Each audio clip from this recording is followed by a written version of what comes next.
네, 사도행전 6장 1절에서 7절 말씀을 우리 다 같이 한 목소리로 같이 읽겠습니다. 그때에 제자가 더 많아졌는데 헬라파 유대인들이 자기의 과부들이 매일의 구제에 빠짐으로 히브리파 사람을 원망하니 12사도가 모든 제자를 불러 이르되 우리가 하나님의 말씀을 제쳐놓고 접대를 일삼는 것이 마땅하지 아니하니 형제들아 너희 가운데서 성령과 지혜가 충만하여 칭찬받는 사람 7을 택하라. 우리가 이 일을 그들에게 맡기고 우리는 오로지 기도하는 일과 말씀 사역에 힘쓰리라 하니 온 무리가 이 말을 기뻐하여 믿음과 성령이 충만한 사람 스데반과 또 빌립과 프로고로와 니가노로와 디몬과 바메나와 유대교에 입교했던 안디옥 사람 니골라를 택하여 사도들 앞에 세우니 사도들이 기도하고 그들에게 안수하니라. 하나님의 말씀이 점점 왕성하여 예루살렘에 있는 제자의 수가 더 심히 많아지고 그다음 제사장의 무리도 이도에 복종하니라. 아멘. 예, 이 시간에는 우리 장영배 선교사님 특순으로 하나님께 영광 돌리겠습니다.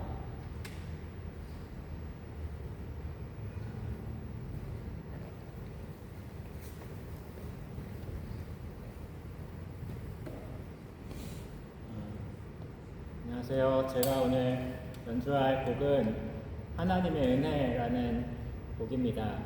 혹시 모르시는 분이 계실까봐 제가 가사를 단톡방에 올렸는데요. 네, 가사 들으시면서 함께 묵상하시면서 찬양 올려드리면 좋겠습니다.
네, 감사드립니다.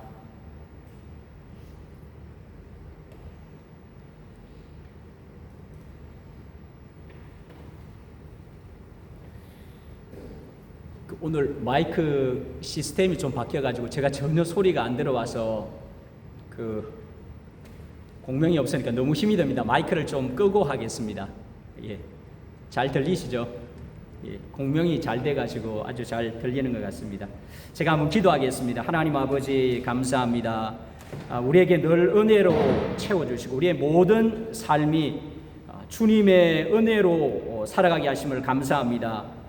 하나님 아버지, 우리가 연약하고 부족하고 우리가 때때로 넘어지는 때가 많지만 그러나 주님께서 우리와 함께 해주시고 은혜를 베풀어 주셔서 우리가 살아가고 주님께 영광 돌리게 하심을 감사합니다. 이 시간도 부족한 자가 주님의 말씀을 증거합니다. 주님께서 함께 해주시고 은혜 베풀어 주시옵소서. 감사하며 예수님의 이름으로 기도합니다. 아멘. 우리가 전 시간에 6장 1절 말씀을 통해서 교회의 구제에 대해서 살펴보았습니다. 구제라는 것은 교회의 사역의 핵심 가운데 하나다. 초대 교회에는 가난한 자들을 구제했다고 말씀드렸습니다. 로마 교회에서는 특별히 버려진 여자아이들, 장애를 지닌 아이들을 그리스도인들이 이방에서 길렀습니다.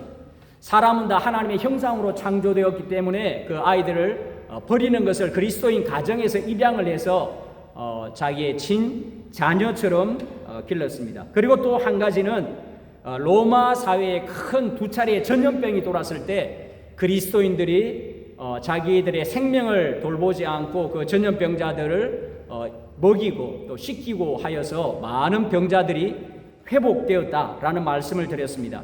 그리고 오늘 한국 교회도 많은 선교와 구제를 하고 있다고 말씀드렸습니다. 한국 교회는 다른 어떤 종교 기관과 비교하면 압도적으로 많은 구제를 하고 있습니다. 이런 것들이 많이 알려지진 않았지만 이런 한국 교회의 구제라는 것이 굉장히 많다는 것을 우리가 알고 또 우리도 앞으로 구제와 선교를 계속해서 해야 된다는 말씀을 드렸습니다. 오늘은 두 번째 시간으로 7 집사를 세워서 구제 문제를 담당하게 했다는 말씀입니다. 사도들이 구제 문제가 발생했을 때 7 집사를 선택해서 구제 문제를 맡기고자 합니다. 3절 말씀에 보니까 어떻게 되어 있습니까? 형제들아, 너희 가운데서 성령과 지혜가 충만하여 칭찬받는 사람 7을 택하라.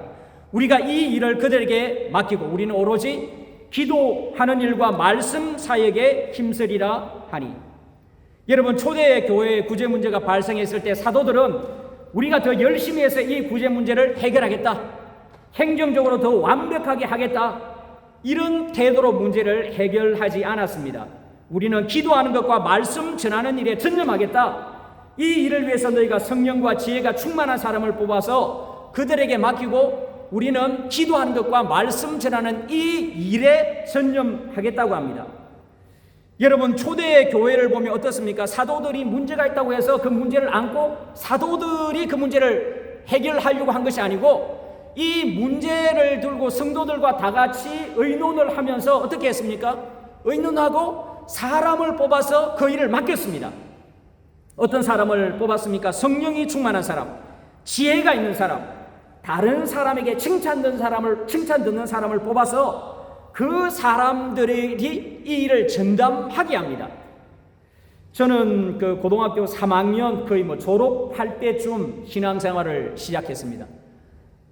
교회가 어떤 교회인지 몰랐습니다. 제가 가서 이제 신앙생활을 하고 보니까 장로 교회였었고요. 그래서 이제 그 교회에서 쭉 자라서 신학교를 가고 졸업하고 또 신대원을 졸업해서 장로 교회의 교역자로 이렇게 섬겼습니다. 장로 교회는 보면 당회라는 기관이 있습니다.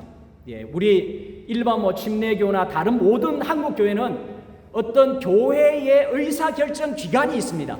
성도들의 그 어떤 모임이 있고 또 성도들을 뽑아서 회의하는 그런 모임들이 있습니다. 이번에도 지구촌 교회에 이제 아주 그 목사님을 청빙했는데 아주 이렇게 잘 청빙을 했다고 하면서 기독교 언론 신문에 나오는 것을 보았습니다. 청빙위원들이 조직이 되어 가지고 청빙을 하면서 또 성도들에게 지금 청빙 과정이 이렇게 되고 있습니다라고 하면서 아주 이렇게 모든 것을 성도들에게 오픈하고 공개하면서 청빙을 했는데 아주 청빙을 잘했다고 하는 그 한국 사회의 어떤 그 모범이 되는 그런 청빙을 했다고 하는 것을 보았습니다. 제가 장로 교회 출신이니까 제가 잘하는 것밖에 얘기를 드리지 못해서 죄송합니다. 장로 교회는 당회라는 기관이 있습니다. 장로 교회에서는 세례받은 교인들 25명이면 한 명의 장로를 뽑을 수 있습니다. 그래서 그 장로님을 뽑아서 목사님과 장로님을 통해서 그 당회라는 기관을 만듭니다. 그래서 이 당회에서 교회의 모든 의사결정을 다 합니다. 우리가 보통 이제 장로교에서 자란 청년들이나 학생들을 보면 늘 장로님이 목사님의 목회를 막 방해하고 문제를 많이 일으킨다, 막 이렇게 이해를 하고 있는 것 같습니다. 근데 사실은 그것이 아니고요. 이 장로님들이 교회에 굉장한 헌신을 합니다. 장로님이 되실 때까지 교회에 수십 년간 헌신을 하고, 장로님이 되셨어도 헌신을 하고, 어느 정도 헌신을 하느냐 하면 교회에 이제 건축을 하잖아요. 그러면 이 장로님들이, 성도들이 자기 집을 교회에 내놔요. 자기 땅을 교회에 기부를 해요. 우리 이제 청년들, 학생들이니까 아직 이제 이해를 못할 수도 있는데, 교회를 건축하는데 자기 땅을 내어놓습니다. 또 신학교를 이제 건축하는데 제가 나온 신학교만 해도 처음에는 그 용산에서 건물 하나 빌려가지고 이렇게 시작을 했었는데, 그러다 보니까 여러 가지 어려움이 있어가지고 목사님들이 모여서 기도하고 또 이사 되시는 분들이 같이 기도하고 하면서 부산에 계셨던 어떤 작은 중소기업을 하시는 장로님이 엄청나게 큰 헌금을 하셨습니다. 그래가지고는 이제 사당동에 가면 이제 노량진에서 그 버스 타고 올라오면 이제 대학이 이름이 갑자기 기억이 안 나네. 하여튼 노량진에서 버스를 타고 이제 고개를 넘으면 숭실대가 있고요. 숭실대 이제 고개 넘어오면 사당동 총신이 있는데, 지금 보면 사당동 총신이 산 대지 위에 상당히 이렇게 큽니다. 지금 그 땅을 보면 그 땅을 개발해 가지고 했으면 아마 엄청나게 큰 돈을 벌었을 것 같아요. 그런데 그 땅을 어떤 장로님이 그에게 기부를 하고 그렇게 함으로 말미암아서 신학교가 시작되었습니다. 제가 신대원에 1학년, 2학년 때 다녔던 용인에도 보면 신대원이 엄청나게 큽니다. 엄청나게 큰데 학생 수가 많을 때는 학년마다 500명이 넘어가지고 한 1,500명, 한 2,000명이 넘을 때도 있었는데, 기숙사도 건축하고 도서관도 크고 하는데, 정말 오지 중에 오지였지만 어떤 분들이 헌금하고 해가지고 신학교를 세웠습니다. 우리나라 교회도 대부분 그렇습니다. 많은 시골 교회들이 성도들이 자기의 그 땅을 기부합니다. 쉽지 않거든요. 굉장히 헌금을 하고 땅을 기부함으로 말미암아서 교회들이 운영이 됩니다. 여러분, 이런 재산을 기부함으로 한국 교회가 세워지고 성도들이 교회를 위해서 헌신을 해야 되는구나, 이런 것들을 알아요. 특별히 한국 교회는 초기 선교사님들이 내비우스 선교 정책을 실시했습니다. 자전, 자치, 자립 세 가지 원칙을 세웠습니다. 자전은 무슨 말이냐면 지구가 뱅글뱅글 돌아간다는 자전이라는 말도 있지만요, 스스로 전도하게 한다.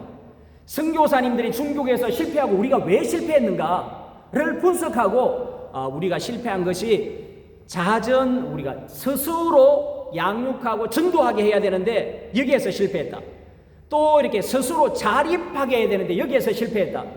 또 이게 스스로 사람들이 헌신하고 이렇게 해야 되는데 중국 교회에서 실패한 것을 좀 이렇게 데이터를 내 가지고 세 가지를 실시했죠. 그래서 한국 교회는 스스로 전도하는 것. 목사나 일반 성도들이 처음부터 스스로 전도했습니다. 막 성령이 역사하고 주님을 사랑하고 막 박해를 받으면서, 여러분 그런 얘기 많이 들어보셨잖아요. 교회에서 어떤 부인이 교회에 나와서 막 새벽 기도하는데 남편이 와가지고 막 머리채를 잡고 끄실고 이런 말씀드려서 죄송하지만 막 하고 그런 얘기 여러분 안 들어보셨습니까? 제 어렸을 때는 되게 많이 들어봤습니다. 막 그래가지고 이제 그 남편도 회개하게 되는 뭐 이런 극적인 역사가 일어났다 이런 얘기들을 종종 들었었는데요. 막 그 남편을 위해서 기도하고 그러므로 변화되고 이런 일이 있었습니다. 여러분 이 선교운동, 이 네비우스 선교 정책으로 말미암아서 한국 교회가 정말로 이렇게 부흥하게 되는 이런 일이 있었습니다. 이 선교 정책이 얼마나 놀라운가를 살펴보면요, 우리 레바논 교회를 좀 보면 알 수 있습니다. 우리 레바논 교회를 보면 자립이 잘 되지 않는 것 같아요. 자립이 되지 않는 것 같고, 레바논 교회도 19세기부터 선교 운동이 시작됐는데 지금까지 레바논 대부분의 교회들을 보면 외국에서 계속해서 원조를 받습니다. 레바논 교회 목사님들이 스스로 목회를 해서 성도들의 헌금으로 자기들의 생활비를 받지 않습니다.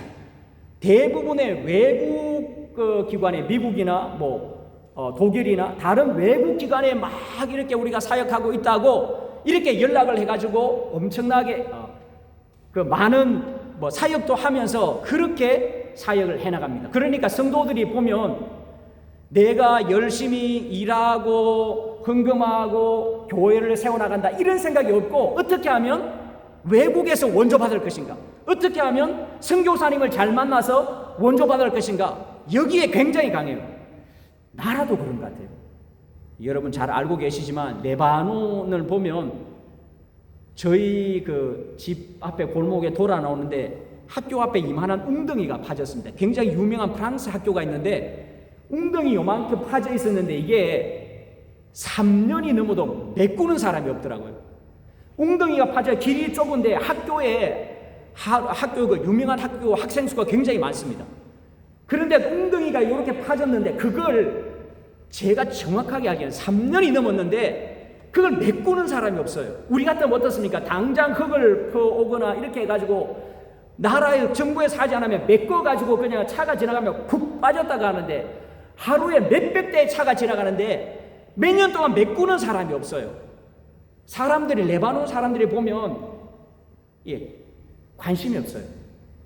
내 주머니에 들어오는 돈만 이렇게 챙기지 나라가 어떻게 돌아간다는 여기에 큰 관심이 없어요. 물론 이제 정치적인 제도나 이런 것도 있고 레바논 사람들이 굉장히 잘하고 우리보다 훨씬 언어적인 능력이나 이렇게 잘하는 부분도 있지만 우리가 나라에 세금도 내고 나라를 발전시키고 이런 것들이 없으니까 계속해서 정체가 되고 있는 것 같습니다. 교회도 그런 것 같습니다. 어떻게 해서든지 은혜를 끼치고 우리 한국 교회 목회자들 어떻습니까? 이게 목사님들이 예전에는 쌀 한 말 그냥 쌀 한 달 동안 이렇게 쌀 먹고 살만한 것만 있으면 목사님들이 목회를 했습니다. 가난해도. 예전에는 또 성도들이 다 가난하니까 성미 가지고 갔잖아요. 밥할 때마다 한 주먹씩 이렇게 해가지고 주머니에 넣어서 주일 되면 그 쌀을 가져가 가지고 이제 목사님 드리는 거죠. 한 달에 이렇게 이제 목사님을 드리는데 이제 목사님들도 성미로 밥을 지어 먹으면서 이제 벌레 먹은 쌀들이 있으면 어느 집에 성도 집에 쌀이 벌레를 먹고 있구나 그런 것도 아시고 그렇게 했죠.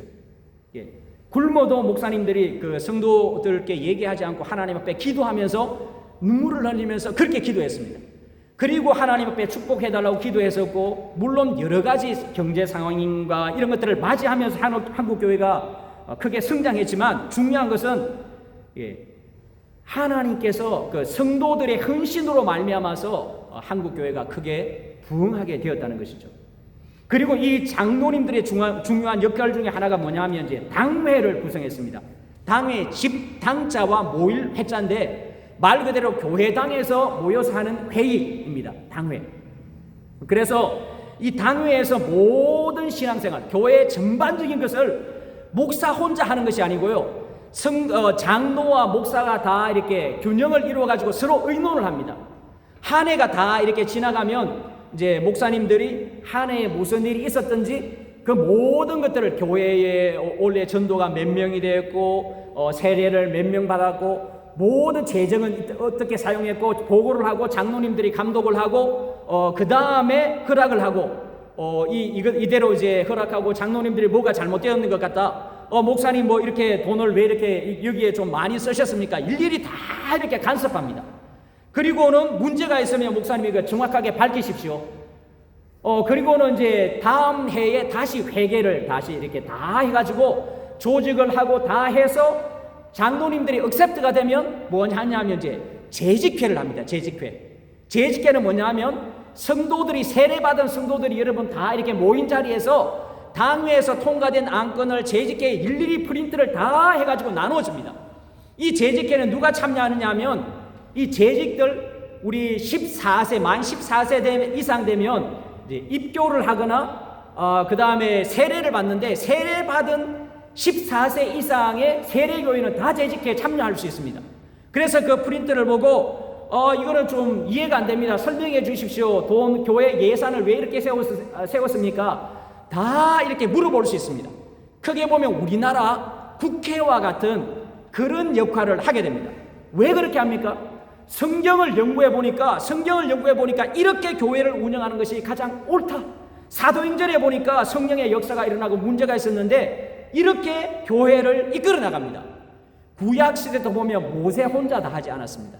모세가 다 조직을 만들어 가지고 모세가 모든 일을 할 수 없으니까 다 재판장들을 몇 명 뭐 천부장, 백부장, 50부장 이런 것들을 다 세워 가지고 이스라엘 사회가 조직적으로 하나님의 은혜 안에서 운영이 되게 합니다. 교회도 마찬가지입니다. 목사가 독단적으로 하는 것이 아닙니다. 목사가 혼자 하는 것이 아니고 어떤 장로가 막 교회 헌금을 많이 했다고 해가지고 장로가 그냥 하는 것이 아니고 함께 연합해서 이루어 나가는 것입니다. 저는 개인적으로 한국 장로교회가 장로들을 세워서 일반 성도들을 세워서 장로들을 세워서 교회를 운영해 나가는 이것 때문에 두 가지 큰 이익이 있었다고 생각합니다. 하나는 제가 장로교회를 계속 이야기해서 우리 침례교신 우리 전 목사님께 죄송합니다. 제가 신앙 연륜이 짧아가지고 다른 교회를 잘 몰라가지고 제가 참 제 몸담았던 교회만 좀 말씀을 드립니다. 그 장로님들이 엄청나게 헌신함으로 말미암아서 교회가 부흥하게 되었고요. 또 한 가지는 아마 한국 교회의 장로님들이 목사를 견제하지 않았다면 목사들이 얼마나 큰 사고를 쳤을까. 장로님들이 목사님 목회를 이렇게 한다. 목사님 그거 아닌 것 같습니다. 목사님 가르친 거하고 다릅니다. 장로님이 한 분이 아니고 장로님 또 이제 여러 명의 장로님들을 세우니까요. 이제 은퇴하시고 나면 공석이 생기면 또 이제 믿음과 성령이 충만한 그 안수 집사님이나 일반 집사님 가운데서 세웁니다. 그래가지고는 계속해서 이 교회가 공동체적으로 운영될 수 있도록 계속해서 이렇게 하는 거죠. 그러니까 교회가 부흥이 되었습니다. 여러분, 오늘 말씀도 공동체적으로 해결해 나갑니다. 그러니까 부흥이 오게 되었습니다. 우리 교회도 어떻습니까? 우리는 한인교회니까 우리 한인교회도 예전에 장로님이 계셨고 안수 집사님이 계셨지만요. 또 이제 여기서 사시는 분들이 아니고 봉사하시다가 한국 가시니까 장로님을 이렇게 안수 장립해도 그렇고 그러니까 우리가 교회가 공동체적으로 나가야 된다. 교회의 어떤 같이 운영회를 세워가지고 운영위원회를 세워서 교회를 같이 이끌어 나가는 것이 교회가 더 건전하게 나갈 수 있다는 것입니다. 목사가 그냥 혼자 가는 것이 아니고 공동체적으로 이 문제는 어떻게 하면 좋겠습니까? 또 일을 어떻게 하면 좋겠습니까? 의논해서 나갈 때 훨씬 더 우리가 균형 잡히게 나갈 수 있다는 것이죠. 여러분, 교회가 이렇게 혼자 이렇게 나가는 것이 아니고 조직적으로, 어떻게 보면 구약도 그렇고 조직적으로 시스템적으로 나가는데, 여러분 우리 삶도 그런 것 같습니다. 우리는 늘 하나님은 질서의 하나님이라고 고백합니다. 하나님께서 우주를 운영하시고 늘 해가 뜨게 하시고 지게 하시고 거의 정확하게 이렇게 나가게 하십니다. 정확하게 나가게 하시는데 우리 삶도 마찬가지인 것 같아요. 여러분, 우리 그리스도인의 삶도 신앙이 깊어질수록 어떻게 되냐면 정확해지는 것 같아요. 여러분 동의하십니까? 우리 신앙이 깊어질수록 막 오늘은 이렇게 했다가 내일은 저렇게 하는 것이 아니고 거의 일정하게 패턴으로 시스템적으로 돌아가게 됩니다. 여러분 뭐 이렇게 뭐 여러 가지 정치 제도나 이런 것들이 있지만 시스템적으로 내 삶을 돌아가게 합니다. 우리가 그 로마 사회도 보면 어떻습니까? 모든 게 시스템적으로 다 돌아가게 되어 있습니다.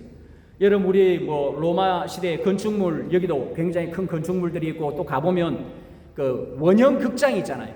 원형 극장이 있는데 만드는 게 뭐 그 도시에 사람이 많으면 좀 크게 만들고 사람이 적으면 좀 작게 만들고 시스템적으로 딱 규칙이 되어 있습니다. 딱 만들어져 있습니다. 모든 게 시스템적으로 돌아가게 되어 있습니다. 이런 시스템이 제일 잘 돌아가는 데가 어디입니까?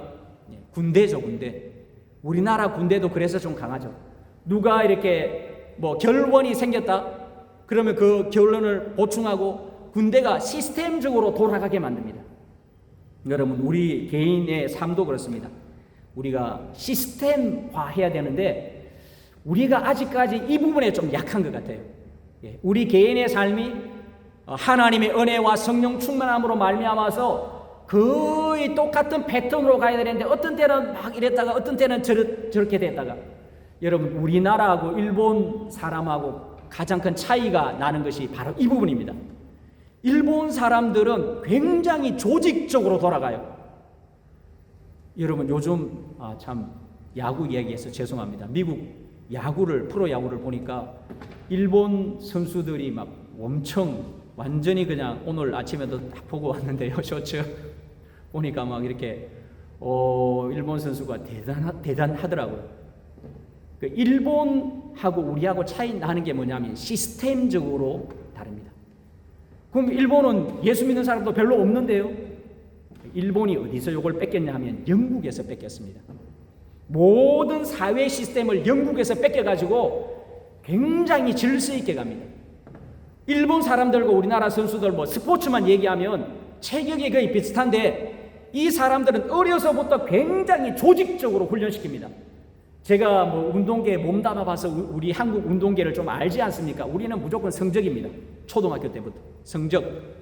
그러니까 선수들이 무리하게 되고 이게 장기적으로 될 수 없고 초등학교 때 잘 뛰었던 선수들이에요. 중학교, 고등학교쯤 가면 다 뒤처집니다. 왜냐하면 너무 무리해가지고 이 학생들이 성인이 되어가지고 자기 기량을 발휘할 수 있도록 조직적으로 관리하고 이렇게 해야 되는데 야구 선수, 초등학교 잘했던 야구 선수들이 고등학교 잘해서 대학 가면 대학 1, 2학년 때 거의 부상을 당하거나 이렇게 해가지고는 이 큰 선수로 성장하지 못합니다.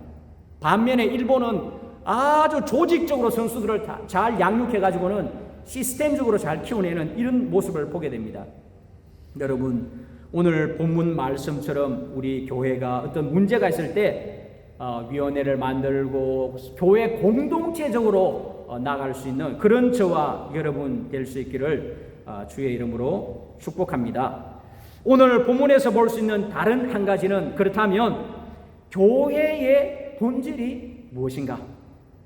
여러분 교회의 본질이 무엇입니까? 왜 사도들이 우리가 제자들을 다 불러가지고 우리는 기도하는 일과 말씀 전하는 일에 전무하겠다. 이 일은 사람을 뽑아서 맡기고 우리는 기도와 말씀에 전무하겠다고 하고는 기도와 말씀에 전무하는 모습을 보게 됩니다. 여러분 제가 서론에서도 말씀을 드렸지만 그 한국 교회가 압도적으로 구제를 많이 합니다.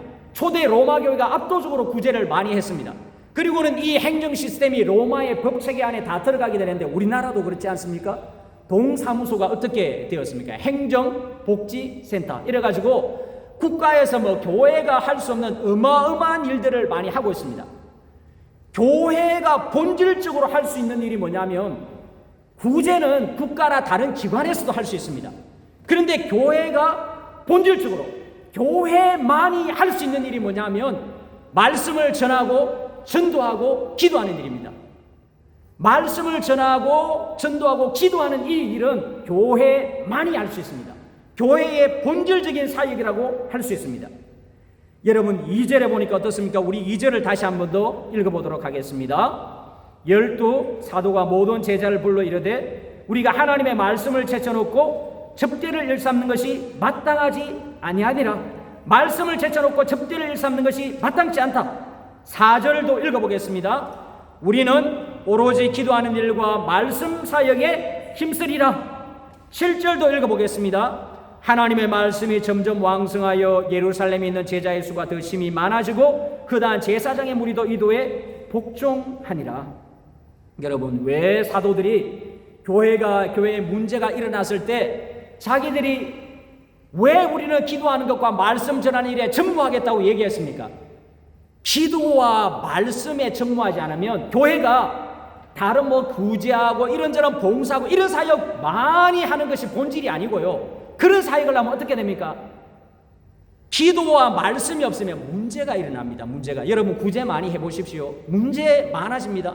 난민들 막 도와줬더니만 왜 더 도와주지 않는다고 얘기합니다. 막 불평합니다. 전에는 많이 줬는데 왜 지금은 요거밖에 주지 않냐고. 니네들이 다 떼먹고 우리 요거밖에 주지 않냐고 불평합니다.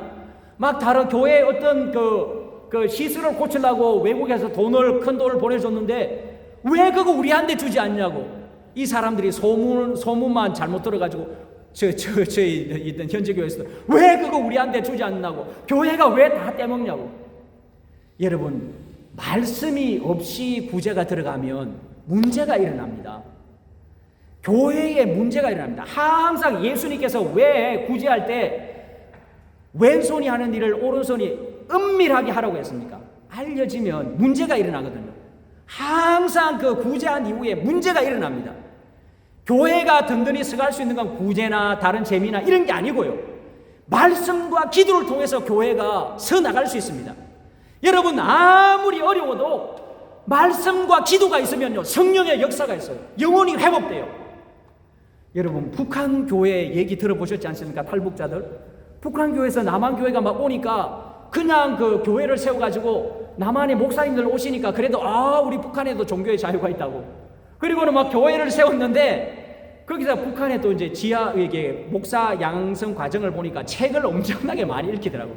그리고 신학을 이제 이렇게 해가지고 그냥 그 가짜로 이렇게 안수를 주고 목사에 이래가지고 막 공부시키고 했는데 설교를 했는데요. 이 사람들이 공부를 많이 하고 설교를 이제 성경대로 막 사람에게 하는 게 하고 성경대로 설교를 했는데 여기 기적이 일어나고 역사가 일어나니까 교회를 폐쇄했다는 얘기를 들었습니다.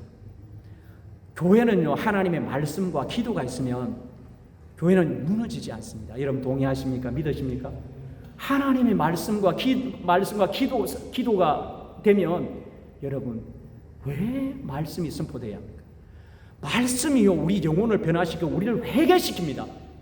우리가 막 여러분 이렇게 찬양하고 막 이렇게 다른 거 하고 재미있고 이렇게 한다고 해가지고 이렇게 영혼이 변화됩니까? 아무리 재미있게 해도요, 영혼이 변화가 안 돼요. 하나님의 말씀이 제대로 선포가 돼야지 내가 죄인인 것을 깨닫고 예수님 아니면 내 인생에 소망이 없구나, 이걸 깨닫게 돼요. 아무리 재밌게 보십시오. 막 이렇게 하면 어떻게 됩니까? 막 교만해져. 우리가 얼마나 사람이 죄성이 강한지, 죄성을 들고 예수님 아니면 우리가 구원받을 길이 없고 예수님 아니면 이 세상에서 소망이 없다는 걸 말씀으로 드러내야 되는데 자꾸 사람들 이렇게 맞춰주고 칭찬해주고 성공할 수 있다, 당신 잘할 수 있다 이렇게 하니까 교만해가지고는 교회에 문제를 일으키잖아요.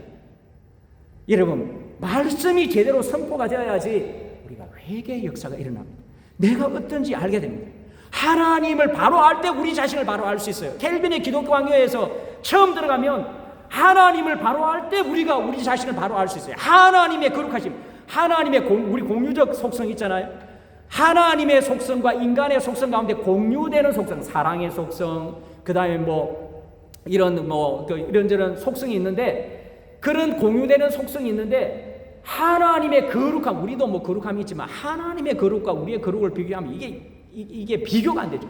하나님의 사랑과 우리의 사랑은 조금만 하면 지쳐가지고 싫어하잖아요. 저도 난민들 한 5년 정도 이렇게 하고 나니까 가면 그냥 이제 조그마한 애들까지 제가 빵 사주는 사람인 줄 알고는 이제 빵에서 건너가 고기도 사달라고, 고기도 엄마가 저 뒤에 돌아가 고기 사달래. 제가 애들 빵 사가지고 이제 가서 빵 맛있는 피자빵 사가지고 줬는데 엄마가 저 뒤에 애들 가고 어린 애가 이게 제가 이게 말씀을 전하고 이렇게 회개하도록 만들어요. 제가 그렇게 안 하고 빵만 사주는 건데 보고 빵 사주고 이제는 고기 사주는 사람인 줄 알고 고기도 사달라고 하라고. 여러분, 하나님의 말씀이 선포될 때 하나님이 얼마나 거룩하시고 내가 말씀을 배워나고 이것을 알 때 우리 자신을 알게 됩니다. 하나님의 거룩과 하나님의 그 사랑들을 알 때 야, 이런 나를 사랑했구나. 그 난민이 잘못한 게 아니고 제가 제 모습을 보여요. 야, 하나님. 저도 뭐 대학 거의 들어갈 때쯤 고3 졸업할 때쯤 예수님 믿었는데 야, 얼마나 우상 숭배 많이 하고 죄도 많이 짓고 성경을 알면 알수록 내가 죄 있는 것을 깨닫게 되고요. 예수님, 야, 이런 나를 예수님이 사랑해 줬구나. 그 뺀질뺀질한 그 아이들을 보면서 하나님이 저의 모습을 보게 하거든요. 저도 막 사촌 여동생 교회 간다고 하는데 야, 뭐 교회 간다고 그런 쓸데없는 곳에 간다고 막 이렇게 동생을 박해 적이 있는데 야, 참 하나님이 깨닫게 하시는 것 같아요. 여러분, 성경 말씀을 통해 가지고 우리가 우리 자신을 보지 않으면 어떻게 우리 자신이 죄 있는 것을 알고 어떻게 예수님께 나옵니까? 우리가 내가 죄 있는 것을 알고 내가 소망이 없는 이것을 아니까 우리가 예수님께 나오는 거 아닌가요? 내가 소망이 있는데 뭐 예수님께 나옵니까? 여러분, 하나님의 말씀이 선포되니까 어떻습니까? 하나님의 말씀이 선포되면요, 살아납니다. 믿으십니까? 하나님의 말씀이 선포되면 영혼이 살아나요. 아무리 소망이 없는 곳이라도 말씀이 선포되면 회복의 역사가 있습니다. 우리 요즘 맥제인 성경 읽기를 열왕기하 읽고 있잖아요. 열왕기하 신명기부터 신명기, 사무엘 상하, 열왕기 상하, 역대기 모든 선지서 대부분의 선지서들이 이제 두 가지 관점이 있죠. 보수적인 관점에서는 하나님의 예언이다 이렇게 보는 관점이 있고, 좀 진보적인 학자들은 역대기상하 그 서신서 열왕기 역대기 이런 서신서들이 신명기부터 포로기 이스라엘 백성들에게 주어진 말씀이다. 포로기 이스라엘 백성들이 포로로 잡혀갔는데 야, 하나님이 그렇게 위대하시다고 우리는 늘 그렇게 배웠는데 포로로 잡혀가 보니까 이스라엘의 우리 성막이 뭐 요 정도도 안 되더라. 요 정도밖에 안 되는데 바벨론의 포로로 잡혀갔더니만 어마어마한 신전이 있고 어마어마한 신상이 있고, 여러분 그거 들어보셨잖아요. 공중정원. 자기 왕비가 이렇게 자기 나라를 그리워하니까 그냥 공중에 물을 끌어올려가지고 정원을 만들어가지고 세계 불가사의로 그런 걸 만들어 보니까 야, 우리가 믿던 하나님이 왜 이렇게 초라하게 보여? 신앙을 다 잃어버립니다. 그리고는 뭐 우상에게로 이렇게 저렇게 갑니다. 열왕기에서 선포하는 말씀이 무엇입니까? 예, 뭐 아하시아 왕도 그렇죠. 아하시아 왕이 다락 난간에 올라가서 떨어졌다가 이게 떨어져가지고 병이 들었는데 그 바알세붑에게 가서 물어보라고 합니다. 그리고는 하나님의 말씀이 엘리야에게 임해가지고 아하시아에게 가라. 네가 지금 이스라엘에 선지자가 없어가지고 지금 그 이방 선지자에게 물으러 가냐고. 너 지금 다락에서 떨어져서 병이 들었는데 살아나지 못할 거라고. 네가 침상에 올라간 그 침상에서 내려오지 못할 거라고. 뭡니까? 죽을 거라고. 여러분, 왕하 3장에 보면 이스라엘의 그 요람과 유다의 여호사밧, 에돔 왕이 모압과 전쟁을 하죠. 아마 7일 동안 걸어갔는데 우리 여러분 광야 우리 요르단 그 이스라엘 그 광야에 이제 전쟁을 하는데 아마 한여름쯤 전쟁을 했던 것 같아요. 물이 없으니까 7일 동안 물을 마시지 못하니까, 물론 이제 마신 거 다 떨어지고 나니까 어떻습니까?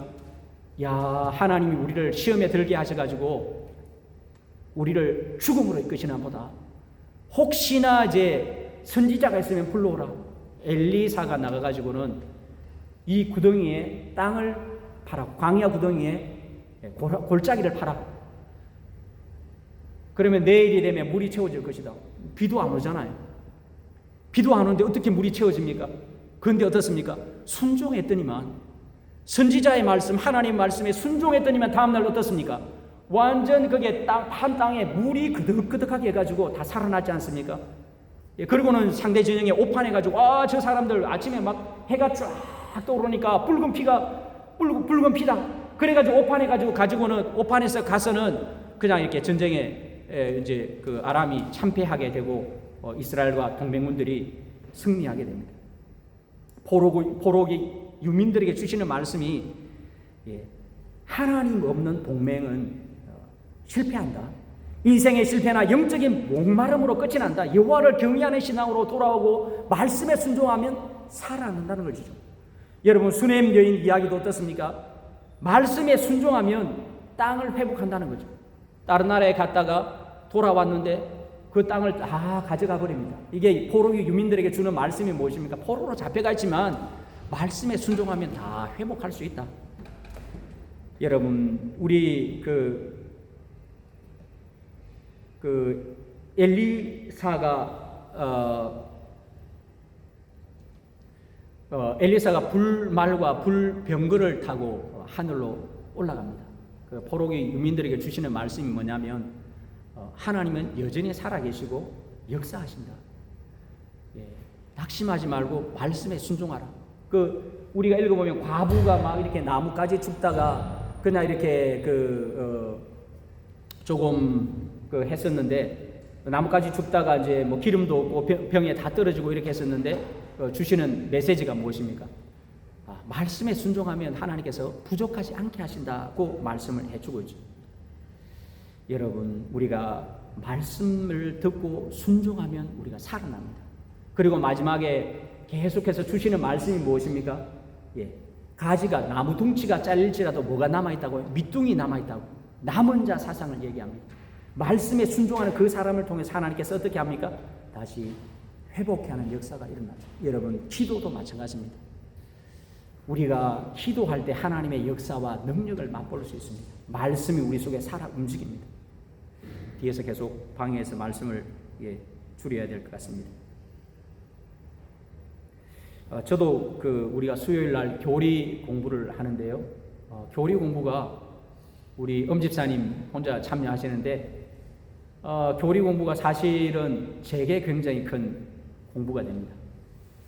제가 교리 공부를 통해서 굉장히 많은 것을 배웁니다. 제가 공부를 굉장히 많이 합니다. 공부를 준비하는데 한 2-3시간 이렇게 들이거든요. 그런데 제가 참 교리 공부를 하면서 이단 사상을 많이 가르쳤구나.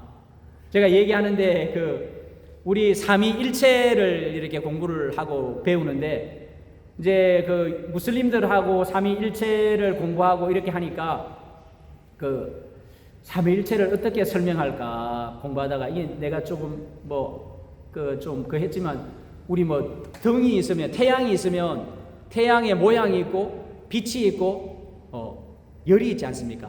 그죠? 그러니까 하나인데 태양이 하나인데 빛도 있고 열도 있고 요게 하나님도 요렇게 계시는 거야. 요렇게 가르치죠. 참 쉽잖아요. 삼위일체가 쉽죠? 그리고 우리 이런 가르침 많잖아요. 구약 시대 때는 성부 하나님께서 역사하셨고 신약 시대 때는 예수님께서 사역하셨고 지금 교회 시대는 성령이 역사하신다. 우리 흔히 교회에서 이런 가르침 듣잖아요. 딱 들어오잖아요. 딱 들어오죠. 요게 이단의 가르침입니다. 삼위 하나님은 함께 역사하셔요. 함께 역사하셔요. 구약 때도 함께 역사하셨고 신약 때도 역사하셨고 이게 이제 삼위 예수 그리스도로 말미암아서 계시가 밝혀지니까 그렇고 교회 시대 때도 삼위 하나님이 함께 역사하셔요. 우리 예배를 드리는데 우리 예수님께만 예배 드립니까? 삼위 하나님께 예배 드리는 겁니다. 삼위 하나님께. 그리고 제가 이것만 말씀드리고 제가 좀 마치고 싶습니다. 우리가 동방교회와 서방교회가 1023년인가 나누어지게 되었습니다. 여러 가지 성상 문제 이런 것들이 있는데 결정적인 게 뭐냐면 성령이 누구에게로부터 오시냐? 성령이 서방교회는 성령이 아버지와 아들에게서부터 성령이 나오신다고 배웁니다. 동방교회는 아버지께로 성령이 나와서 예수님이 파송했다고 이렇게 합니다. 요게요 얼마나 큰 문제로 나타나냐면 이렇게 가르치면 성령의 단독적인 사역이 가능하다. 이렇게 가르쳐집니다. 이해가 되십니까? 우리는 지금 예수님이 삼위일체적으로 성령이 하시는 일이 뭡니까? 우리로 하여금 우리의 지성을 높이고 예수님을 알게 하고 해서 우리가 예수님을 믿고 하나님을 섬기도록 성령이 우리를 도와주시죠. 성령이 독단적인 사역이 아니고 성령이 다른 보혜사, 예수님이 가시고 예수님과 똑같은 영이 오셔서 성령이 예수님을 알게 하고 예수님이 하셨던 사역, 하나님이 하셨던 사역, 예수님 보여주신 하나님의 사역을 성령이 똑같이 한다고 이렇게 우리가 배우고 성령이 실제 역사가 이제 그렇습니다. 그런데 동방교회 쪽으로는요, 이제 그 여러 가지 제가 앞에 드리는 양태론 하나님의 형태만 다르게 나타났다, 이제 이런 것도 이단이고, 그 다음에 또 여호와의 정인, 이런 이단들이 역사에 이미 다 이렇게 나타나 있어요. 우리가 이제 교리를 잘 모르니까 그런데, 그러니까 이렇게 동방교회 쪽에서는 성령이 독단적으로 사역한다고 하니까 여러분 요즘 성령 한다고 막 이렇게 성령하고 성령의 역사가 일어나고 막 그 직통 계시를 받고 내가 말씀 듣는다고 하는 거 있죠. 이거는 성령의 독단적인 사역이 가능하다고 보는 신학에서 나오는 겁니다. 그런데 서방과 우리 전통 교회에서 가르쳐지는 신학에 보면 어떻습니까? 이거는 올바른 가르침이 아닙니다. 신학적으로 올바른 가르침이 아니니까 우리 삶의 성령의 어떤 독단적인 사역, 성령의 역사, 계시, 여러분 뭐 캐나다의 빈야드 운동이라든지 막 이런 운동을 보면 막 목사님 나가지고 딱 수건 들고 후학하면서 이랬을 때 이거 뒤로 다 넘어지고 이렇게 합니다. 예, 물론 어떤 성령의 역사는 이런 것들이 그 은혜가 필요한 사람은 가능할 수 있겠지만, 그러나 이런 것들이 교리적으로 이미 잘못되었다는 것을 이미 말씀해 주고 있습니다. 그래서 우리가 말씀을 배우고 하나님께로 나아가면서 하나님을 바르게 알아가야 됩니다. 제가 그런 것들을 보면서 정말 무식해가지고 정말 성도들에게 무식하니까 참 이상한 전도하면서도 이단 교리를 가르치고 있구나. 그래서 제가 교리도 좋은데 교리 거의 1시간 한 15분 정도 1시간 15분 안 돼. 1시간 정도 하는데 이제는 기도도 좀 해야 되겠다. 교리 공부가 좋긴 한데 기도도 해야 되겠다. 새벽 기도를 할까 막 고민하다가 이렇게 하다가 아니다. 우리가 저녁에 교리를 한 40분 정도 하고 한 20분 정도 우리가 같이 기도하고, 기도함으로 배웠던 이 말씀이 실천이 되고 말씀이 내 속에서 살아 역사하게 되고, 여러분 우리 한국교회 새벽 기도하고 수요 기도하고 금요 기도하는 거 시스템적으로 다 만들어졌지 않습니까? 그 속에서 우리가 은혜 받고 살아있는 말씀을 경험하게 됩니다. 저와 여러분이 우리 한인교회가 말씀과 기도 위에서 서나가는 이런 역사, 말씀을 듣고 회개하고 하나님의 은혜를 받고, 정말 하나님의 은혜를 받으면 성령의 놀라운 역사들이 우리를 얼마나 예리하게 만들고 우리의 지성을 예리하게 만들고 우리의 삶을 얼마나 다듬어 가시는지 몰라요. 우리 이런 은혜로 살아가는 그런 저와 여러분 될 수 있기를 주의 이름으로 축복합니다. 기도하겠습니다. 주님 감사합니다. 우리가 말씀으로 하나님 우리가 바로 서게 해주시고 우리의 모습을 보게 해주시고 말씀으로 회복되게 하여 주시옵기를 원합니다. 기도하기를 원합니다. 하나님 날마다 일어나서 기도하며 우리 교회가 함께 기도하기를 원합니다. 주의 성령께서 역사하시고 이 어려운 세대 하나님 이 사역의 현장 가운데서 우리가 어떻게 하나님 인내하며 살아갈 수 있겠습니까? 기도 외에는 답이 없습니다. 말씀으로 하나님 우리가 힘을 얻는 것 외에는 답이 없는 줄 믿습니다. 주님 우리에게 은혜도 주시고 주님께서 붙잡아 주시고 하나님 우리가 이 일을 지속적으로 할 수 있도록 도와주시옵소서. 감사하며 예수님의 이름으로 기도합니다.